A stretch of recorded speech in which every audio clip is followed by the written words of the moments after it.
What's going on out there, everybody? This is your boy, comedian Marlon Ballard with the Love to Laugh podcast. I am joined by a very talented brother, Dave Tolliver from Men at Large, man. Give it up for Dave Tolliver, man. Give it up. What's going on with you, brother? How you been doing? Oh man, I'm chilling. I can't complain, man. If I do, ain't nobody listening. So we all good. Exactly, man. It's the quarantine and shit going on. You been keeping yourself busy?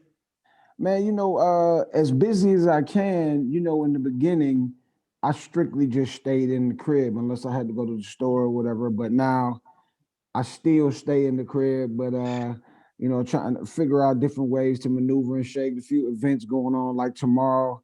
Well, I'm doing something for the NAACP here with Raheem Devon, Tony Terry, Case, um, Carl Thomas here tomorrow. So yeah, man, stuff is opening up. We'll see what happened after the third. Oh man, exactly. You are absolutely right about that, man. You are one of the most underrated talents like I've probably seen in my day, man, because y'all have did y'all thing through the 90s. Y'all represented Cleveland to the fullest. And it's time to get to just do. You don't even have an unsung episode. What the hell's up with that? And you know what's crazy? Every time there's an unsung on, we in the top 10 with a couple different records. With So Alone or Either Way Use Me, we in the top 10 every time it's on. When Glenn Jones was on, when SWV was on, when Silk was on, it's like we all in the top 10, man. It's gonna come around. I tried to get the guys, because I got two different partners. My original partner, who by Jason. the way, we back together, Jason, we back together recording. Yeah. Man, that shit is gonna be crazy. And then my other partner, Gemini Porter, we did a anniversary, a 10th anniversary of Gerald's death in Cleveland at the Rock Hall, and I tried to get them to come in, and I said, let's film our own, and I was gonna have my uncle Lynn do the narration, and neither one of them came, so it was it didn't work. I was the only one there without my group members. You know what I mean? So, all the Rude Boys was there, all the original ones. The Vert was there. The new. I mean, everybody had something to do with the music during that time. So, you know, I niggas, think I man. think I saw that video clip on YouTube. Y'all saying written all over your face together. Written all over your face and so along. Yep. And what's crazy is out that video, 3 people are gone from that video. That's crazy. Yeah, crazy. Larry Marcus from the Yeah. Rude Boys, Nina Creaky from one of the girls, and then my homeboys, like my first best friend, we called him Chloe, they called him Bebe. They all 3 of them gone. It was like back to back to back. So yeah, man. That's So terrible. yeah. And I got to give you props because you are you're the only person I know that can hit Buddy's notes and that written all of you. You just if you clench real tight, you'll be able to hit it. Just clench. Ah! Clench like you don't want to boo boo on yourself. You'll be able to hit the notes. Man, you're very talented, man. I appreciate you, man. We're gonna start off with the beginnings, man. What got you into singing? I know you're originally from Cleveland, right? Yeah, And man. what got you into singing? You started in church. How'd I that begin? definitely did. I started off in church about 4 years old at a church called St. Paul Lammy Zion Church, and I eventually went on to direct that choir, and also I was in the youth choir. But then after that, that's when I started, radio. So I was gone on the weekends. I wasn't in church anymore, and I was like probably about 14, 15 when I started doing that. And we just started singing, man. We would sing anywhere. We carried around this Casio keyboard all the time, man, with the tape on the back of it, and we would just sing anywhere at somebody's party, at a rib burn off, a talent show. I mean, everywhere we would just go and sing, man. So that's how I started. I wanted to rap at first, but I guess the singing kind of just manifested. So you and Jason was like buddies back then, also. Yeah, my mom and his mom were best friends before my mom passed away. And yeah, history just kind of repeated itself. I was telling him the other day, man, I said, man, we got 40 plus years of friendship. If you even if you count the gap, because I'm 50, he's 47 now, even if you count the gap of the time that we weren't together, I mean, we got like almost 50 years of, friendship, man, on together on this planet. I said now it's time for us to make it work, make all the dots connect again, and come back bigger and better. So yeah, man. Man, that's rare. Damn near 50 years of friendship. Damn near. Man, That's yeah. Yeah, because and it's they grew up together. My mom, his mom, they grew up together. So, you know, just history kind of repeated itself. When we were kids, he was always at my house or I was at his house. And, then when I started driving first, of course, and, he just hung with me and we were just everywhere together. So, life has a way of, I tell people, be careful what you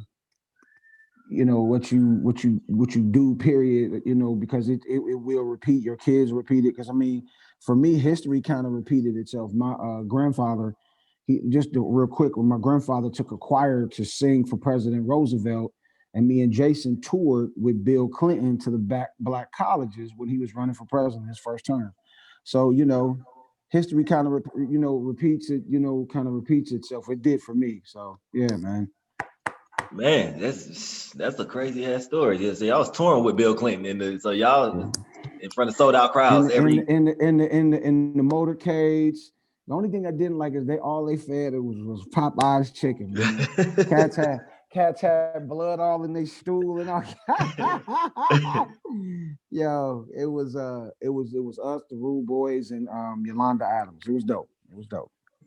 Man, and y'all being one of Cleveland, so much talent has came out of Cleveland because, like you said, you got y'all, you got the Rude Boy, you got Bone, you got also Arsenio, Steve Harvey claims Avant, Cleveland, everybody. Avant. It's so much talent that comes out of Cleveland, and I still think Cleveland gets overlooked when it comes to that. I'm like, do y'all know who all came out of just It's, Ohio? it's Period, and it's some and then talent. if you look in the TV industry, man, there's so many people from Cleveland and mainly from the Shaker Heights area in the TV Yes, industry, man.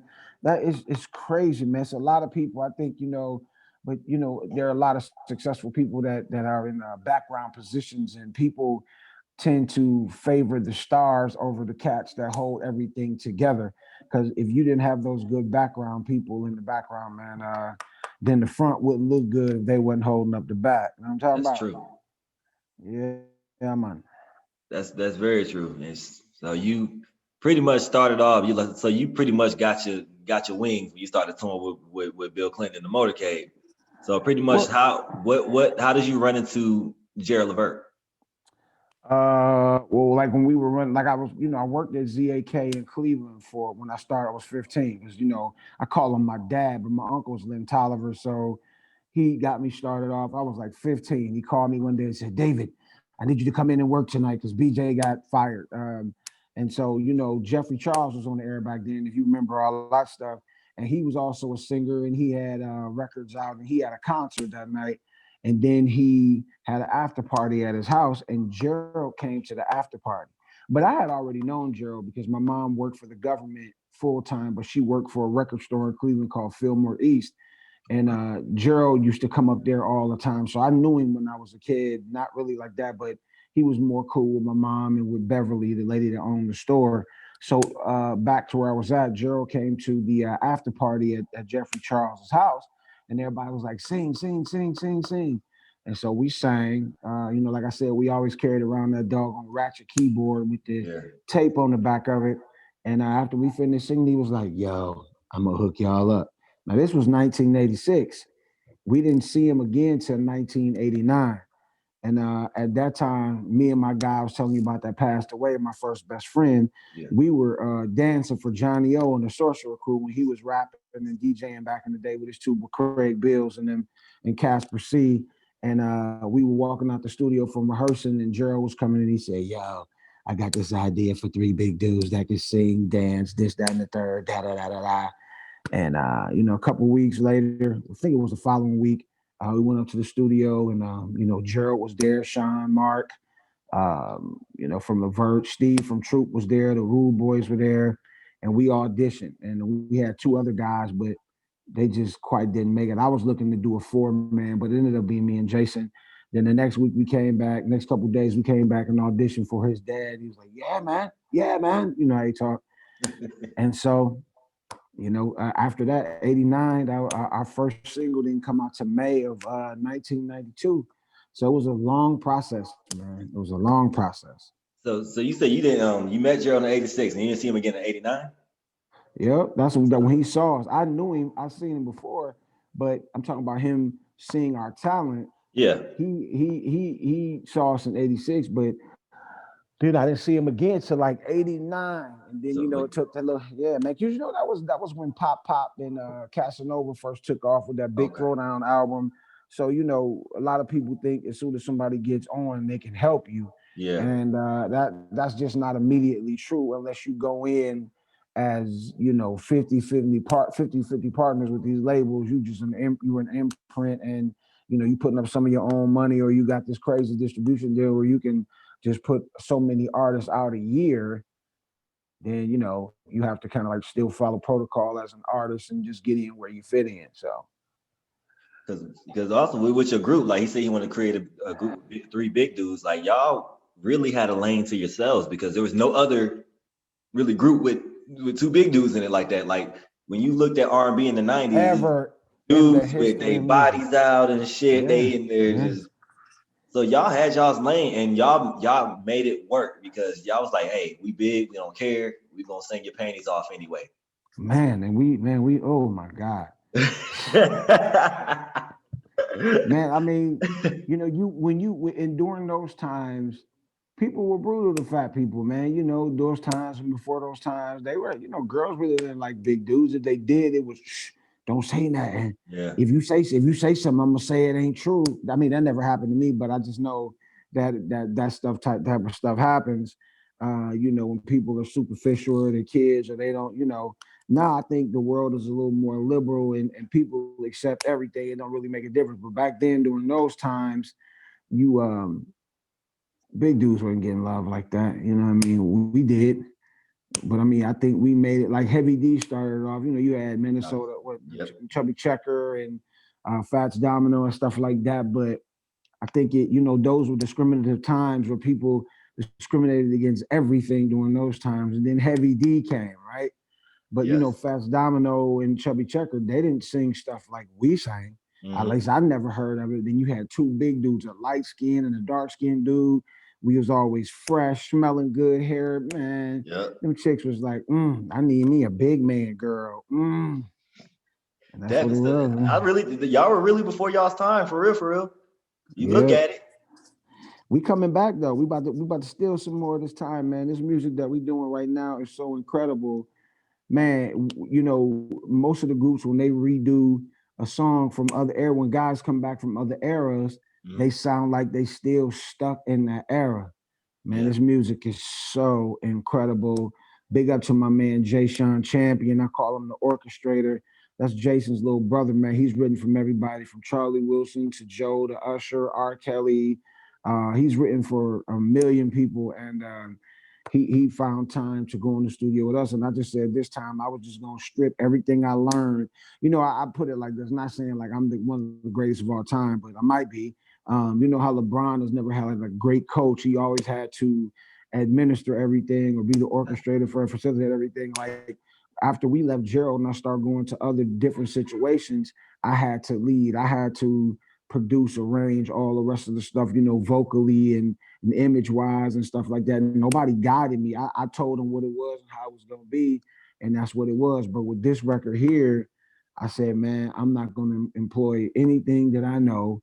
I'm going to, be like Men in Black and erase my memory, everything I've been doing, and whatever you spoon food me, that's what I'm gonna eat. And man, So you revamped yourself. I can't wait to hear this new music, bro. I I can't can't wait wait. for you to hear it, doggy. I can't wait for the world to hear it, man. It's man, it is really incredible, man. Damn, it's incredible, man. Honestly. And starting off as a kid like who influenced you, who inspires you to sing and write music. I would definitely have to say Skip Martin from the Daz Band, Okay. Stevie Wonder, of course, Charlie Wilson, of course. Back in the day, Charlie and Stevie, and of course, because I'm from Cleveland, it was always Gerald and Eddie. That's my son's dog right there, Oh, you Carmen. good, man. And just the heavy influence of groups that were around, like Odyssey and Company, Glass Tear, seeing them at Woodhill Park, man, perform at Carouge Park, seeing all these bands, man, and just the musical prowess these guys have. it was inspiring because it's just like I think how you pretty much set your kids up, and I think my uncle set me up for where I am now. My mom was an off Broadway singer. My grandfather was a choir director, singer.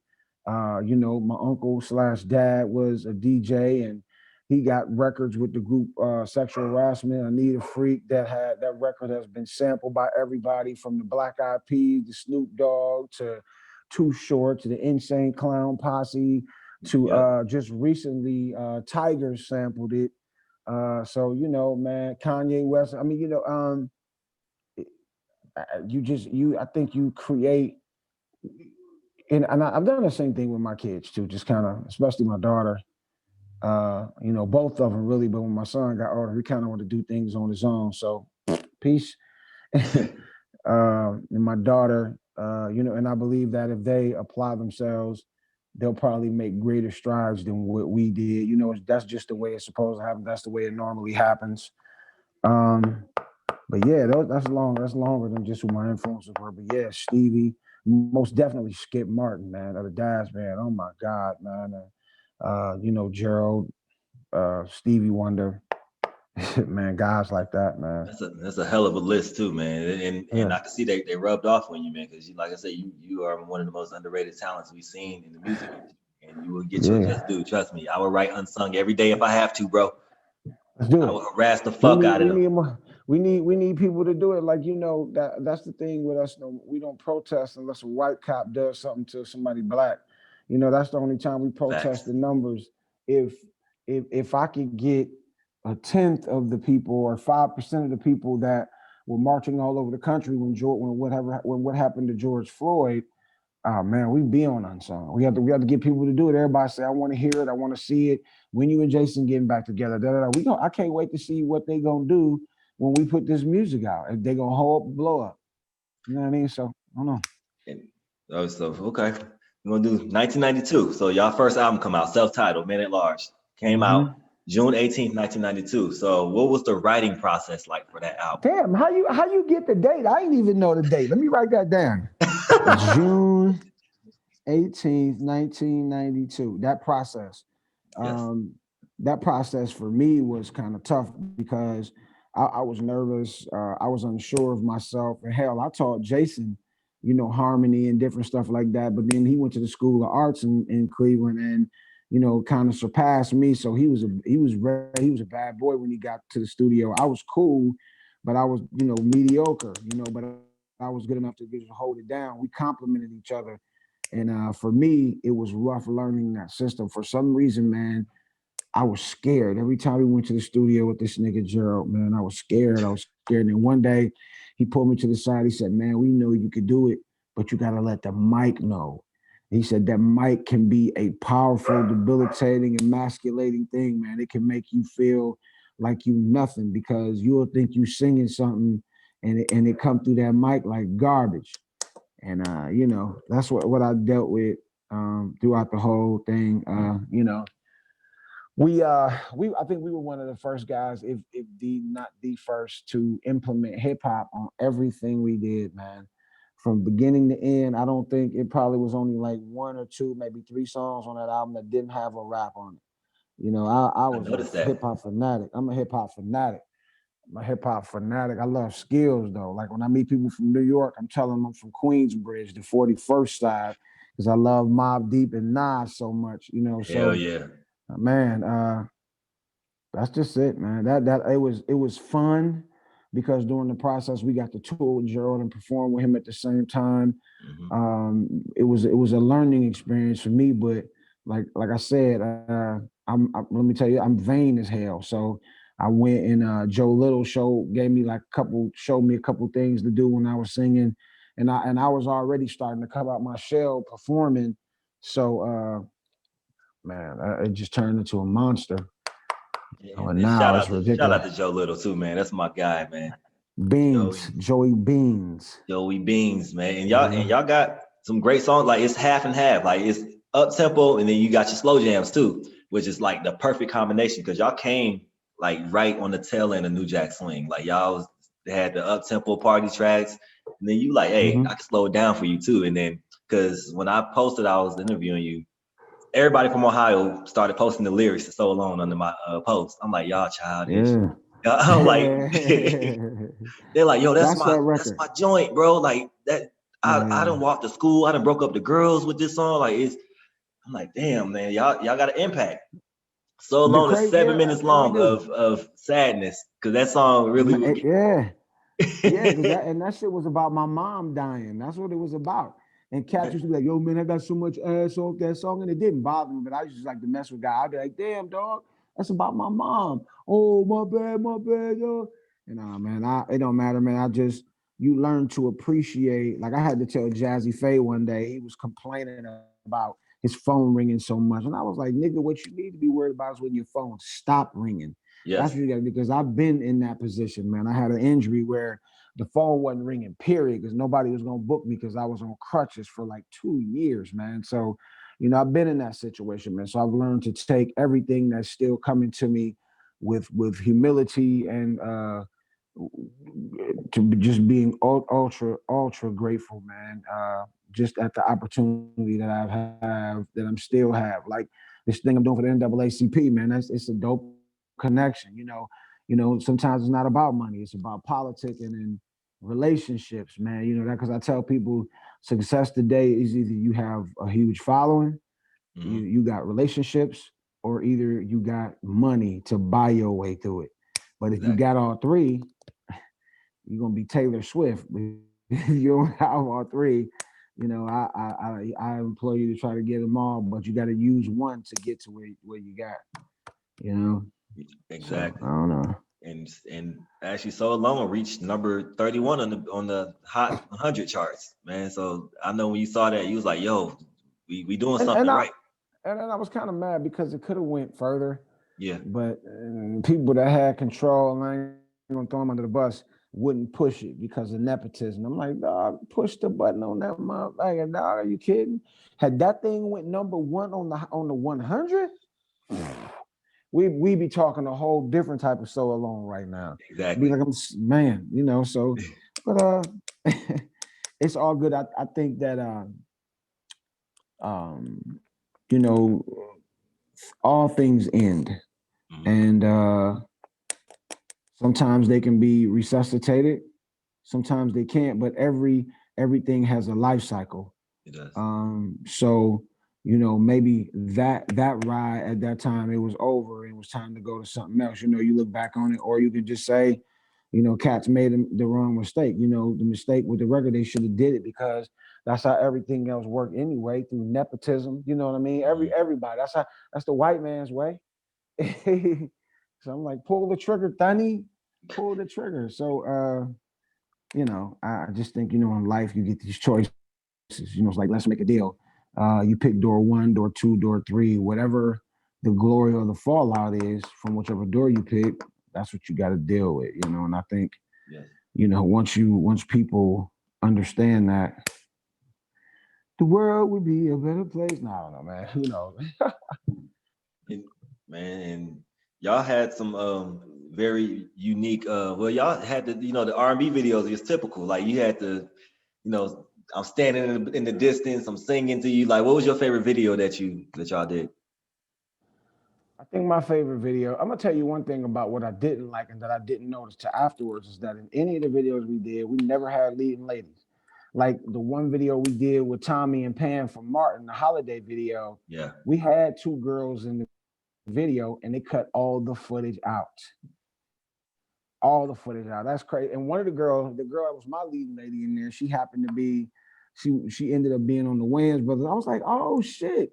Remember when I don't know if you watch Wayans brothers when Marlon and Sean, it was the later seasons where he had met the chick and she had a son, Dexter, and he ended up moving out Yes. the way so the dad could come back. Her, she was my leading lady, man. And they cut all that shit out, man. They cut it all out. I Was there don't a know. I guess reason? they thought we were too fat. Oh, I guess they thought we were too fat, man. Or maybe it might have been too much because in that video they had Tommy and Pam doing the whole storyline and we were just doing performance shots. But my favorite video would probably be Let's Talk About It. Even with my other guy, we did 2 videos. We did three. Is it two or three? Two or three videos with one, two. Yeah, if it really loves you in AO. Yeah, two. So let's talk about it as my favorite because of what might have happened that night, and it was done by Hype Martin. Okay. We were one of the first guys that he worked with. And it was like about 20, 30, 20 girls and just me and him and the role manager and the video staff. And, it was amazing story that day. What happened, we were in the trailer doing breaks, getting high as hell. I mean, we used to smoke like crazy. And all of a sudden, this nigga Jason just breaks out in a sermon. And God said that this, that, and the third, and the Lord said he. Man, this nigga was going crazy. Man, the smoke start clearing, the lights start getting brighter. And if you ever seen the video, these girls had on like the little small tennis skirts and stuff like that Mhm. with the panties, the matching panty thing. They start pulling their skirts down over their knees because they was choosing. They was choosing. Somebody was going back to the room that night. They was choosing. And I walked over to him and I said, hey man, it's our last album, dog. And it was. And it was. Yep. Until now. Until now, yes. Yeah. I think really like y'all's live performances on Arsenio really like got y'all fan base up too because y'all murdered all your performances that you did on It, Arsenio, bro. we did, man. The art, man, yeah, man. I think we were on Arsenio like 3 times. We performed once. We were in the pit when Gerald performed, Uh-huh. and we were in the pit another time too. And they would do these skits that the Arsenio would do. Like we was in one time, how the skit we had at the beginning of the album, we was eating and stuff. He had us doing some of that. Like we had like these plastic lobsters and stuff. Like we was eating it and all kinds of stuff, man. And those were great times, man. Those were great times, brother. And Great because times. y'all are also you're one of Gerald's proteges. Also, he came out with the Rude Boys, and I feel One of the like girls, Gerald. drama. Yep. I feel Hmm. like he helped everybody because he'll put y'all out and then he'll hop on a couple songs with y'all to help promote. He was like, okay, y'all Yeah. may not know them, but they know me. Y'all, they gonna listen to y'all. I'll hop on Yeah. here, hear my voice, whatever. So I feel like we should have got like a Rude Boys Men at Large, everything like collab, something like The closest we came to that was So Alone, in which Joe was on there, yeah. Gerald, and that was the closest we came to it. And then on Would You Like to Dance, they were talking at the top of the record, but that's about it. But I don't know. I think everybody, you have that elder in the family, and then they die, and everything just kind of goes to hell. I think that's kind of what happened. Cats were disgruntled over the business side, and everybody was just kind of going their separate ways. You know, um, I don't know. I could say I don't know, man. That's just kind of what happened, man. You know, That's understood. That's understood. in life, Okay. what I've learned is that life happens, man, and the people that you expect to be there or be around all the time are not gonna be there. It's a different day now for whatever reason it is. I don't know why. And then those that you least expect are gonna fall out of the sky, man. I've been seeing that. That's what I've been seeing lately. So, life, man. Okay. So y'all were on East West Records, and that record label was also known for having In Vogue. They had a couple Keith other Sweat, like big Silk. name DOS Yep, Effects. All Keith Sweat, Silk, MC Light was on there. That's a division of we at Warner Electric Atlantic, and so we were under the Atlantic brand, Atlantic label brand. That was a subsidiary of Atlantic. East West was. Yep. were they fair with y'all? Did they let y'all like have control over y'all's The music? first the first album, we didn't have control over shit except for the rap parts. I wrote pretty much all the rap parts, because that Okay. was my thing. On the second album, we had more freedom, more they were more open to our input and creativity. We even did 2 records by ourselves, the Don't Cry and the Funny Feeling. We did all those by ourselves, the vocal production and stuff like that. On that, they left us in the studio and we did it. And then, like on Don't Cry, Gerald and Keith came and put their thing on it. So, But by that time we had already finished everything, and yeah. But the first album was like, man, get that shit out of here. What the fuck is this? Get that out of here. We had to be spoon fed everything that they, you know, that they wanted to give us. They gave us what they wanted to give us. So one size fits all. So that album, y'all were pretty much free. Like y'all was like, all right, Yeah, we got the respect, so we can do what we want to now. And man. what was the writing process for that? Being high a lot, eating Philly cheesesteaks, and we was high, man, on a lot of that stuff. I mean, I couldn't believe it, man, because I didn't grow. I grew up watching people smoke crack and weed and stuff. My family, but I was like, I'm never gonna smoke weed. I'm never gonna get my ears pierced. Man, You was that guy. I smoked like a chimney and had 5 holes in my ear. If you look at the videos back in the day, yeah, man, I totally rebelled from what I started out to be. But I turned out to be all right though. You still got your vocals because there's a lot of people that smoke and then that shit, your voice disappears after a while. So you definitely I think what have hang happens in there. is, the physicality of it. I think it's more than just the alcohol and the liquor. For me, if I get drunk or if I get high, I'm going home. Yeah. I'm not staying out to continue yelling and screaming and straining my body and all that other stuff so I can, y'all gonna. I'm not doing that, man. So did stuff like that sparingly because I want to make sure that this was good, because if certain things you put in your body are, Mm. like caffeine makes your vocal cords dry. So the weed is a downer, the liquor is a downer.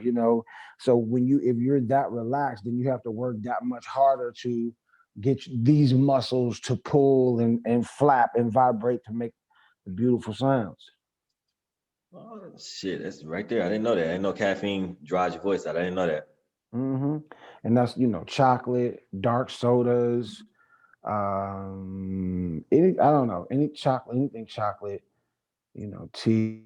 People think TTT, but you might as well just drink some room temperature water or get you some hot water, some lemon juice, some cayenne, and some apple cider vinegar, and drink that.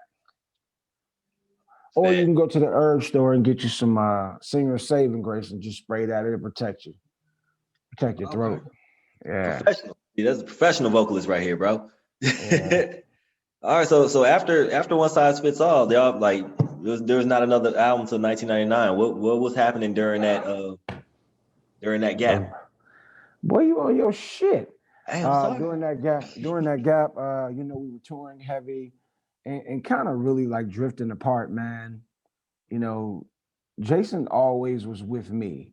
This coming of age allowed him to become a man and have his own views and own opinions, his own opinions and his own money. And so we kind of rumbled a little bit, but we decided we were cool, but that we didn't break up because of anything in the group. It was some other dumb shit that where we separated. But when he left, I went and got another guy, and we started touring. We just picked up right where we left off and just started touring and doing all these concert dates. And in between that time, I did about 2 solo records.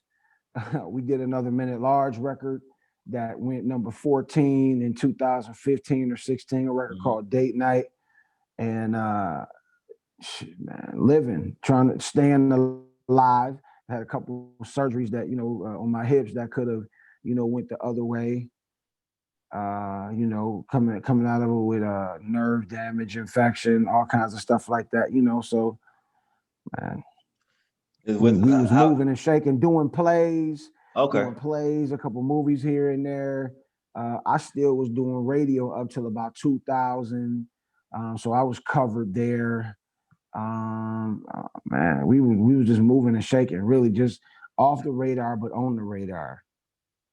Okay, okay. Is how different was it work like from switching out from Jason to working with Gemini? Like was that a different process? You was like, this guy, like he's new, so I gotta show him kind of the ropes, or what was that like? Well, I thought he would fall right into place because he was a singer at home in Chicago, and with the first show we had, he was flabbergasted because it was about 100,000 people outside. It was a festival in West Virginia, and he was just amazed at how they was going crazy.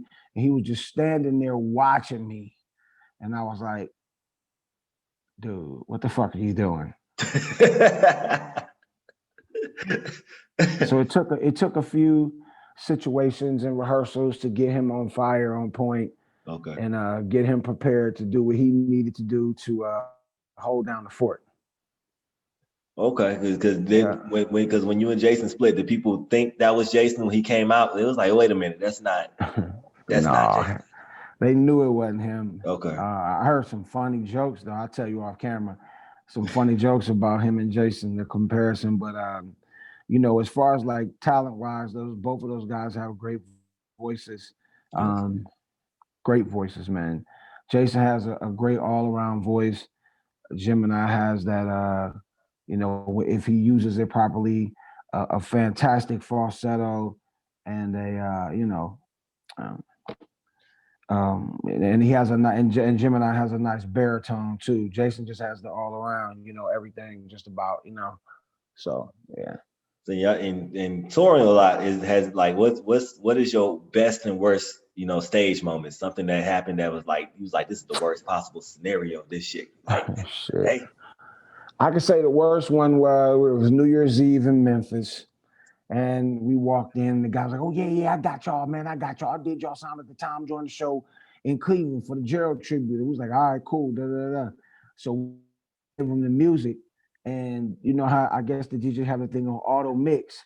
It kept trying to mix our music with what he had on there. I'm like, yo. So then it was a packed club. It had to be about 400 people in there, 500 people. So we get ready to go on stage, and we stand and we sit on benches and different stuff like that. So then my guy gets ready to sit down in the chair. They finally get the music together. They about to sit down in the chair and roll. The chair breaks and he gets stuck down there. Man, I'm like, oh my God, man. So that was probably the worst. I kept going, we fall down. That damn man. While we was doing Let's Talk About It, I kept going, we fall down. That was Yo. absolutely the worst. And then then I think the best time hasn't probably come yet. Mhm. I can give you one of them was where Jason and myself were together and we were at Hampton Coliseum and all the dope groups from the 90s, Silk, H-Town, every little thing I do, you're Mhm. on my mind, them Oh, for dudes, real. everybody, I think Boys the Man was on the show too or somebody, but and everybody had their mentors there. Keith was there, Heavy D was there with them, and we didn't have no Gerald, so we was like, yo, we got to figure out something to get these niggas super hype. So we used to come out to James Brown, boom, boom, boom, Okay. boom, and the big payback. And so we'd be coming out like we was stepping. Man, we was at Hampton College. It was 12,000 people there. We came through the back of the crowd, and it was like, and we got up on stage, and when they seen us, they started going crazy, and man, I don't know, that was one of the coldest times, man. That was cold. And then I would have to also this last concert that we did a couple of weeks ago. It was virtual. It felt really different. Felt really good. Me and him being back together. Me and Jason back together after 26 years, something like that. Yeah, Yeah. like 26 years, man. And being in the studio, it just kind of felt good, man. So you know, And it kind y'all still look the same. I'm glad y'all didn't, crack down. It's like, you know what? I'm gonna be men at large and then go to skinny on the next album. They were like, what the fuck is this? You can't be called men at large now because people like Fat yeah, Joe, he lost weight. He don't even look the same no more. yeah. But you know what though, I'm pretty health conscious now. I've lost some weight. I continue to stay in that struggle. Mhm. My man has some weight situations he got to deal with too, just so it'll look the same, so to speak. It's life though. That's is life. That's is life. And you go through what you go through. Sometimes that should have hit you and it'll catch up. You be like, before you know it, you can gain 100 pounds. You're like, hey, I Yeah. can't see my toes on the scale. So um, yeah, man, we're gonna be Gotcha. good. We're gonna be good. Cause we could sit on some stools and murder the whole blood clot show, man, and murder it. They I, wouldn't know what hit them. I can't wait for this, man, because y'all you kept dropping albums like it's 1999, Love, Struggle, and Process on Rival Records. How was being on Rival different from being on East West? Totally way different. Being on Rival, man, we had to do a lot of stuff on our own, make the phone calls, do this, do that. You know what I mean? As opposed to being on the label, Mm-hmm. you know, you have a financial machine backing you. You have PR, you have this, you have that, and money is no expense because they're gonna take it out your sales monies before you get it back anyway. With Rival, it was cool. We had a lot of creative control. We could do what we wanted to do. Mm-hmm. Um, we just didn't have the proper tools in place. And again, I'm not talking about money. We just didn't have the proper tools in place to, make this thing work Got the you. way it Okay, should. Make it work. It should. The way it should work. because y'all pretty much bounced around on record labels. Because after that, you went to Pyramid Media and like, Well, you on your shit, ain't you? Kuzan Records, Pyramid. Yep. yep.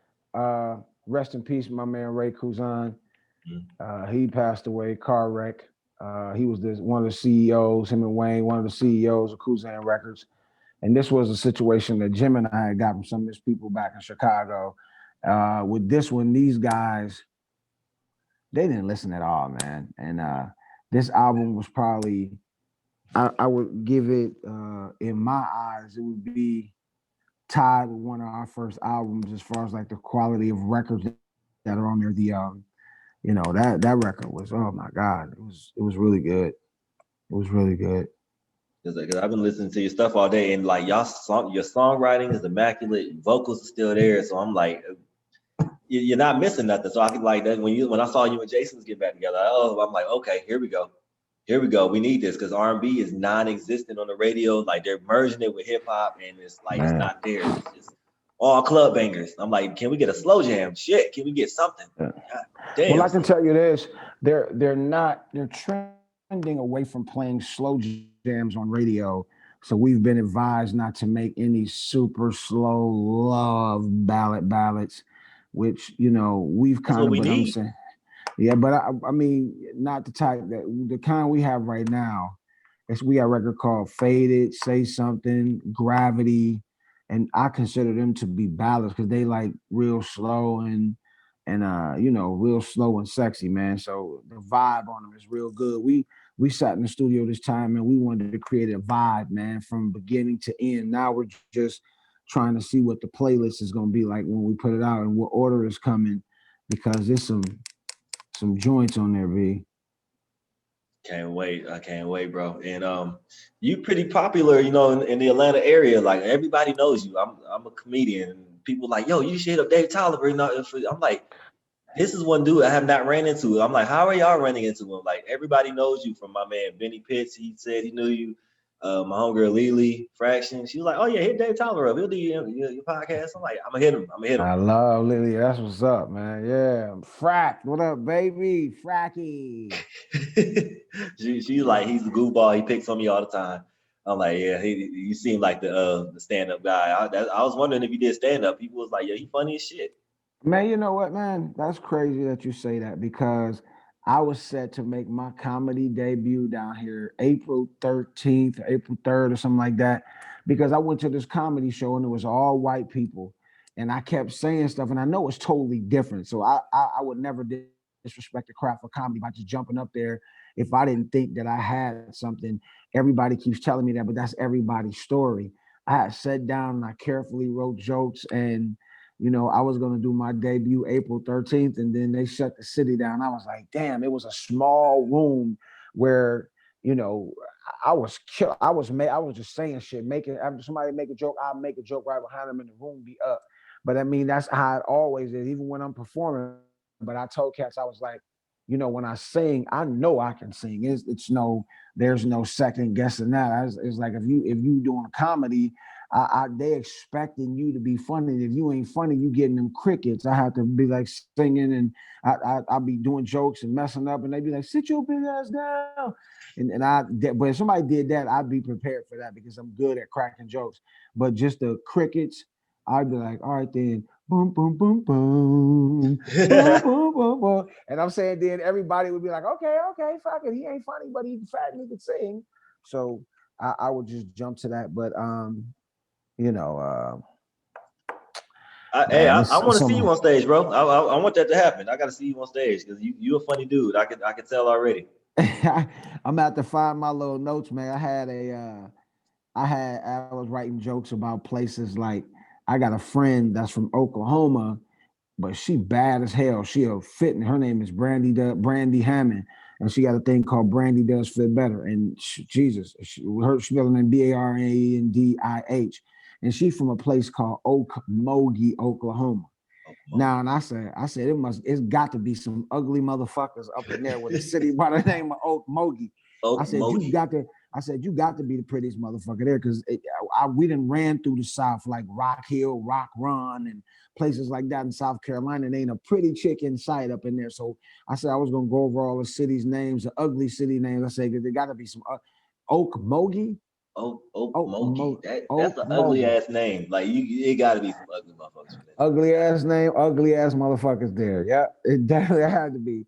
one That was something. one Yeah, high school, one cop car. Everybody the same motherfucker. It got to be. I gotta see this. I'm googling this shit when we get off this. I got to. Okmulgee, Oklahoma. Mogi. And And she was like, see, stop saying that about my city. It's pretty people there. I said, yeah, your family. But I said, I bet it's got with a city by the name of Okmulgee. That's just where they dump all the ugly motherfuckers. Okmulgee, Rock Hill, Rock Run. There are places like that. And I was looking up just like crazy name. It's another place in Oklahoma with a fucked up name like that too. And I was like, yeah, it's got to be a bunch of ugly motherfuckers there with brown teeth because the water fucked up. And because the irrigation is horrible there, the sewage system is crazy. So man, I remember we would go to them places like that, and people's breath used to smell like they shitted out their mouth, man. I just don't know what that was all about, man. Oak Mogi. That's some funny Okmulgee, shit. Because Okmulgee, baby. if you hop on stage, you'll be one of the few like music artists that decided to pick up comedy. Because my man Positive K, he hops on stage every now and then and tells some jokes. Really, Yeah, man. You know he. what, man? Tell K I said, "What's up, man? Me and him supposed to been hooked up a long time ago, and it's my fault. It's my fault." He be like, "Yeah, anytime, anytime," and I never followed through. I keep it 100. I didn't follow through with that one. He a good dude. It's a lot of these cats from the 80s and 90s hip hop era that probably wouldn't even remember me when I was this 17-year-old chubby kid with these thick ass glasses that used to wear a sleeping bag records jacket all the time or my ZAK jacket. I'm saying because I was on the radio with MC Chill back in the day, so I would host all the shows at the front row, whether it be Public Enemy, De La Soul, the Fat Boys, all kinds of stuff like that, man. I was always around for that. And then get older, and then 5, 6 years later, I'm touring with a lot of these cats, and they don't remember that shit though. Exactly. Damn, I want to see you because K got a show coming up at Uptown, man. I'll tell you the date. We get off, Yeah, but definitely, I definitely want you to pull up to that, bro, because it's gonna be funny. It's gonna be ignorant. It's gonna be I'm gonna definitely come. ignorant. I'm My man, definitely gonna come. my I'm man. definitely gonna come. Let me know the date. Yeah, I'll be there. If I ain't Um, going recording, because we got about one more week of sessions. Well, we usually do 3 days when I go to town. This will be the last hurrah, the last one where we put the finishing touches on everything and come up with like maybe another 2 songs, and then that's it. And then we putting that hoe out. can't wait, can't wait. Shit, I ain't gonna hold you all night, bro. Thank you for We good. sharing these stories with me, man. I'm gonna put this out. Everybody's gonna appreciate this shit again, man, because it really needs to be. And so pretty much tell people where to find you at, what you got coming, like anything Man, solo wise, or you gonna be on a yeah, radio show somewhere? so you said you from Lorraine. So Yes, your last name is Ballard. Are you related to Mark Ballard? yes. That's what I thought. That's like being living in Okmulgee. Everybody related too. Everybody in Mark, yeah, Lorraine Mark is my know. Yeah, cousin. that's my cousin. That's my uncle. Yeah, that's my ex-cousin, baby daddy's sister's uncle, cousin, sister, mama's uncle's grandma. He immediate cousin. Like I talked to him earlier, like type shit. Like he's in there.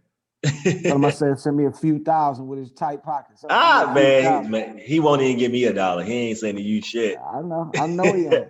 I know he ain't. Yeah, man. But tell him I said what's up, man. But everybody can follow me. Well, we got this Minute Large album coming out. Uh-huh. Also, I'm doing some Southern Soul. If people aren't hip to Southern Soul, it's like a bluesy R&B. I'm doing some of that. Like if you like Calvin Richardson, Sir Charles, Pokey Bear, Willie Clayton, shit like that. Mine ain't gonna be as country as those cats, but it's gonna be on that vibe. Like I said, again, the Minute Large album. Man, we got just a bunch of stuff on deck. I'm recording that Southern Soul right now, and if you want to, I'm on Instagram and Twitter every day, all day. At Dave Men at Large, at Dave Men at Large, and on Facebook it's just Dave Tolliver. Follow me, man, because I post everything on all the sites all day and day, and that's what we doing. Bet. That's what we That's doing, that's man. what I'm talking Yeah. about, bro, man. Thank you so much, man. I appreciate you, Dave. Don't hang up yet after this. I'm gonna Thank wrap this you. up, then we're gonna I hang ain't this gonna. shit up. My man, good looking. Thank y'all so much for tuning in to the Love to Laugh podcast. We are appreciating R&B. This is R&B appreciation. So make sure y'all check out Dave, follow him, get ready for a new Minute Large album because it's gonna be fire. I already know it is, man. Ohio breeds beasts, and we will continue to. So thank y'all for tuning in to the Love to Laugh podcast. I am Marlon Ballard. Peace.